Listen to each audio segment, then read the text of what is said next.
Hey everybody, Haydog here, and welcome back to another reaction. This time, we're doing a different thing. It's not Napoleon, well, it's kind of Napoleon really, but it's Nelson's Battles in 3D.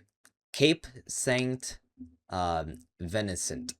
I don't really know anything really about this, so this is completely new. I know Nelson, but I don't really know. I knew the end. I know how he dies, but I don't know his An epic history I guess. NFL collaboration. On Epic History. Go subscribe In to them. 1792, the French Revolution sparked a European pretty. conflict that would last a generation. Right.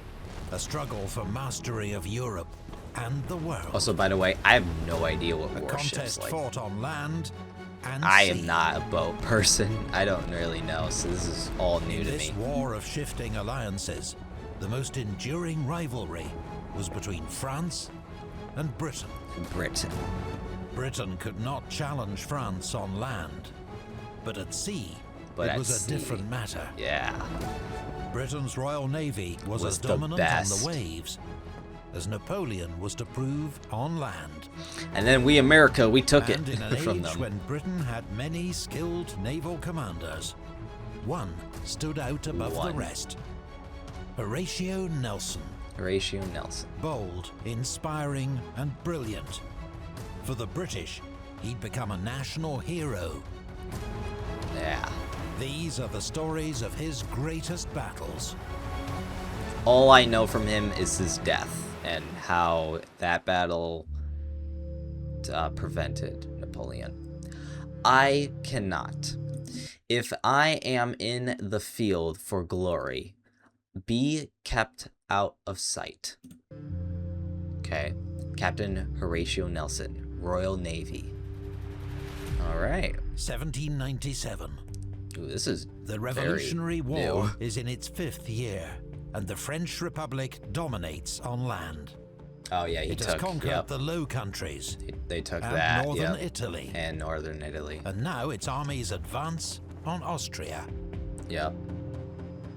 At sea, the British Navy rules supreme, having won a series of victories over the French. Damn.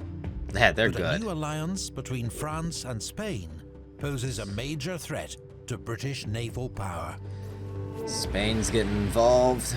Ship for ship, the British Navy is superior to any enemy. Right. Its crews are experienced and well led, while the French have lost many naval officers during the Revolution. Oh. And the Spanish lack money and training. Yeah, I was going to say, Spain isn't really Britain a huge also threat. has the most ships, around 144 ships of the line. Wow. The largest vessels of the age, and the only ones that take part in major fleet actions. Okay. France has just 69. Oh, wow. But the new Nice. alliance with Spain Still. adds 84 Spanish ships to that Spanish number. have more. That's interesting. If these allies can join forces at sea, they will outnumber the British and could force a naval victory that will change the course of the war. I mean, still, but 44 to 144, 150 feet. It's not a huge advantage. Like, it's a big advantage, but it's not huge. But I would see it as Britain's a largest naval force is the Channel Fleet. 16 ships of the line guarding the homeland. Makes sense. Detachments watch France's Atlantic ports, where the French have several powerful squadrons, with the largest at Brest. Britain's Mediterranean I want to fleet, live at Brest. 10 ships of the line, had been operating from bases in Corsica, Elba, and Naples. Okay. But now Spain's joined the war, the British are heavily outnumbered in the Med, and decide to make a strategic withdrawal to Portugal. Yeah. Here, the fleet is reinforced to 15 ships of the line. Okay. And its commander, Admiral Sir John Jarvis, is ordered to keep close watch on the Spanish. In February 1790... It's so interesting because I'm sorry, I'm pausing a lot, but I'm just going to say, like, it's interesting how they actually fought, because, like, the ocean is huge. Like, seeing people from the ocean, it's just mind-boggling that they even had these battles.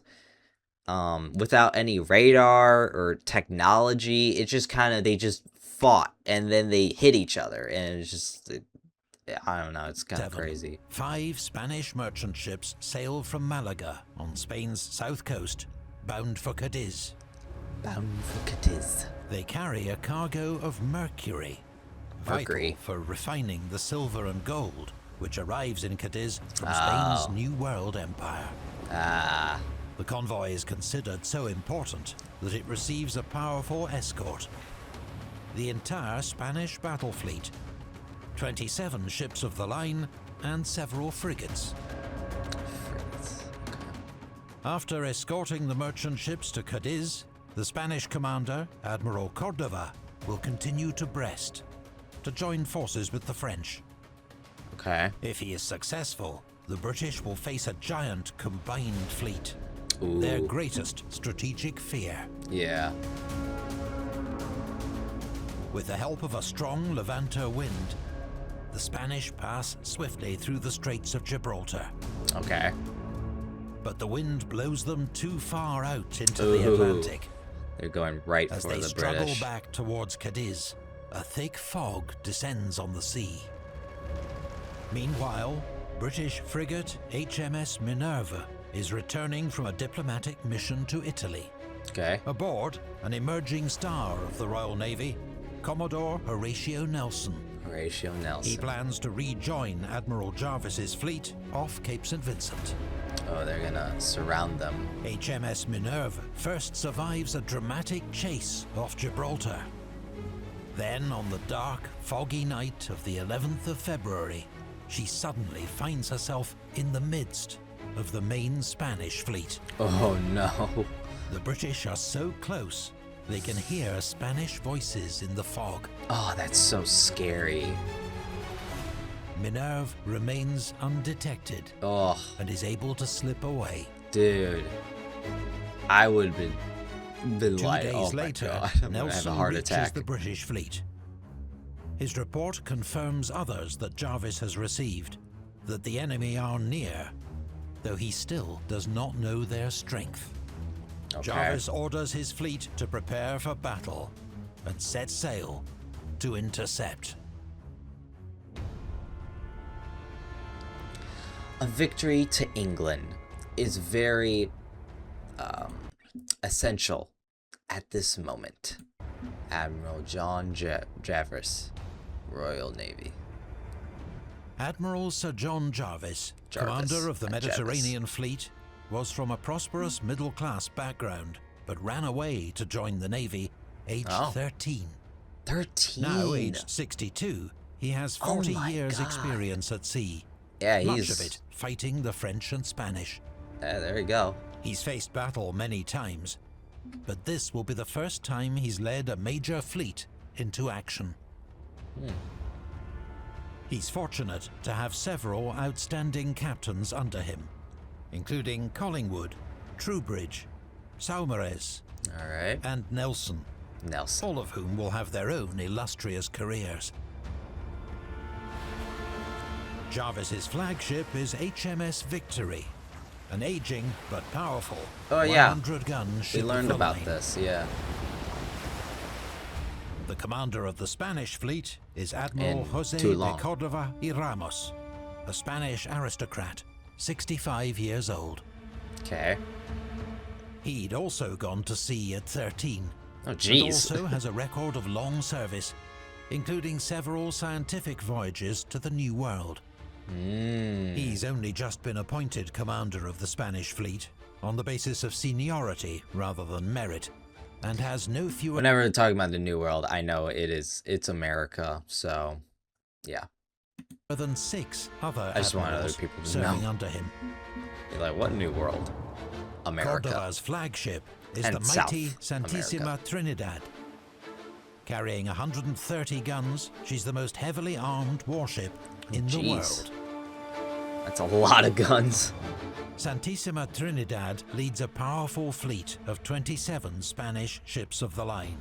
Whew. although 3 of these will miss the battle. Oh. 7 are classed as first-rate ships of the line, meaning they carry 100 guns or more. Ooh, okay. Jarvis has just 15 ships of the line. Oh no. And only 2 of them are first rates. Yeah, that's not good. On paper, the Spanish advantage in firepower is massive. But the number of guns isn't everything. I guess. The speed and efficiency with which they're handled can be decisive. That's true. Moreover, Cordova's crews are not at full strength, and many of his sailors are inexperienced. Both fleets are accompanied by several frigates and other small ships, which did not usually fight in fleet actions, but were used for scouting and messages. Okay. I would like to be that ship, please. 14th February, 1797. 25 miles off of Cape St. Vincent, Portugal. At dawn, the British are sailing south in 2 columns.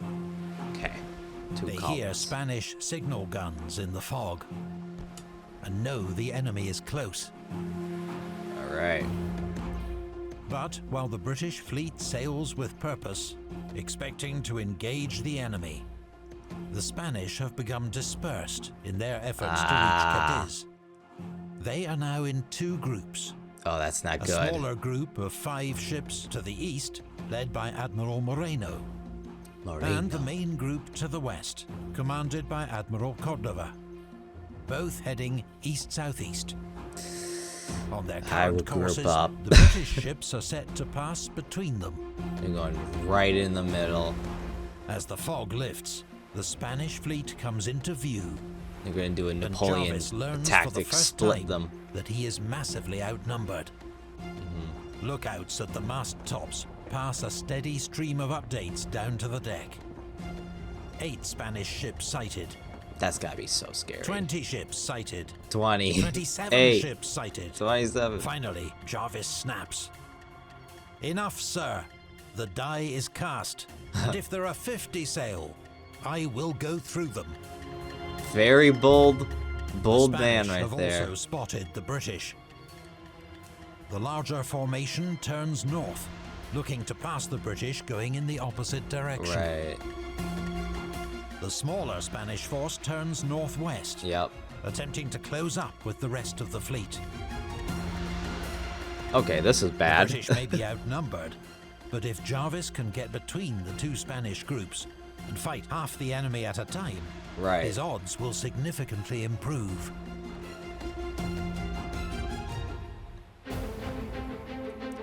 For the line of battle, at most convenient. Admiral Jarvis, signal to the fleet. As the range closes, Jarvis orders his ships to form a single line of battle to cut between the 2 Spanish formations. A single line. Okay. The maneuver is carried out rapidly and efficiently, with HMS Culloden taking the lead. I would want the one with Admiral 100 Cordova, guns in the lead, however, right? is struggling to form his ships into a line of battle following their turn. They're not they good at continue this. to sail in a ragged group, with ships blocking each other's line of fire. Oh yeah, that's bad. The battle is joined at 11:30 a.m. Boom, as boom, the British boom, boom. vanguard opens fire. That's so scary. At 12:08, Jarvis orders his ships to turn 180 degrees in succession to maintain contact with the main enemy force. Oh, okay. But now, the smaller Spanish force is coming up, threatening to break the British line near the point of its turn. If they can pull off this maneuver, they'll split the British fleet, making it vulnerable. Experienced British captains keep in tight formation, denying the Spanish any gap to exploit. Okay. But it is a determined attack. HMS Colossus takes heavy sail damage, and veers out of control. Ooh. Her neighbors, Orion and Irresistible, provide covering fire. Irresistible. I love the names. The Spanish finally receive such a terrible series of broadsides. Nelson. They abandon their attempt to get through the British line and turn away. For the British, every moment now counts. Right. Admiral Cordova's force is getting away. He plans to slip around the British and rejoin with the rest of his fleet. If the British are to prevent him, someone will have to do something drastic. Someone. The Spanish Armada's plan was frustrated by the timely opposition of Commander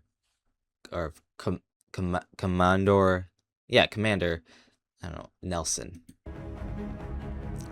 Colonel Drinkwater. That's a Commodore last Nelson name. commands HMS Canton, I love that. a 74-gun ship towards the rear of the British line. Oh, there he is. Okay, I thought he was in front. Was he in front? No, In he was this age, it was mind. considered crucial to maintain the line of battle He was behind. for the safe and effective maneuvering of the fleet. But Nelson sees that in their current formation, the Spanish will soon slip out of reach. Right. Just after 1 p.m., he decides he must do something about it. He is going to do On something. his own initiative, disregarding Admiral Jarvis's clear instructions, Yes. Nelson gives the order to wear ship and heads alone straight towards the main Spanish formation. I love it. Do it. HMS Screw your Captain orders. is about to take on half a dozen Spanish ships single-handed. Single-handedly. Including Cordova's gigantic flagship, Santissima Trinidad. In these winds, it will take Nelson 45 minutes to close with the enemy. Oh, jeez. That All is the while, so long. His ship is under heavy fire While you're from getting the Spanish. fired upon. That is so long. It's neither fast nor accurate, but steadily, much of her rigging and yards are shot away. Ooh. It looks like Nelson's gambit might fail. No, it won't. But help is on the way. When Jarvis, aboard Victory, sees Nelson break formation, he signals to other ships to turn in support. Yes. HMS Excellent, commanded Excellent. by Captain Collingwood, Hell is yeah. quickest to respond. Go for it. HMS Culloden is also now Culloden. close Nah, enough that's to not- engage that's the not right. rear Spanish ships. Several of these have now suffered heavy damage. Salvador Oof. del Mundo is effectively disabled. Oh. San Isidro has been battered. As HMS Excellent moves up the line to support Nelson, she fires broadsides into them at close range. Oh, that's not. Oh. Both That's not what Spanish you ships want. hold down their colors. Oh, the wow. signal of surrender. Surrender. HMS Excellent's bold advance causes San Nicolas to take evasive action. Oh, and shoot. she collides with San Jose. Oh. Nelson spots his chance. His Attack. own ship is crippled, but has just enough way on her to ram San Nicolas. You go and ram? attempt to take her by boarding. Oh, wow. They still board. Wow. Nelson leads the boarding party himself, climbing aboard San Nicolas through a smashed window in the captain's cabin. That's so awesome and After scary. a short, sharp fight and close-range discharge of pistols, the crew of San Nicolas surrender. You're out in the They've suffered ocean. more than 200 casualties, Ooh. about a third of their strength. Nelson's not finished. His men come under musket fire from San Jose, which is alongside San Nicolas. All right. Gathering more men, the big Nelson brother's launches coming. a second boarding action Big sister. I don't from know. the deck of San Nicolas onto the San Jose. Oh. This Spanish crew, bewildered by the sudden onslaught, also surrender. Jeez. This extraordinary feat It's fear, dude. of using one captured ship as a springboard to take another To take is soon another. dubbed Nelson's patent bridge for boarding first rates. He is presented with so many swords by surrendering Spanish officers that he has to pass them to his coxswain to hold. What's a coxswain?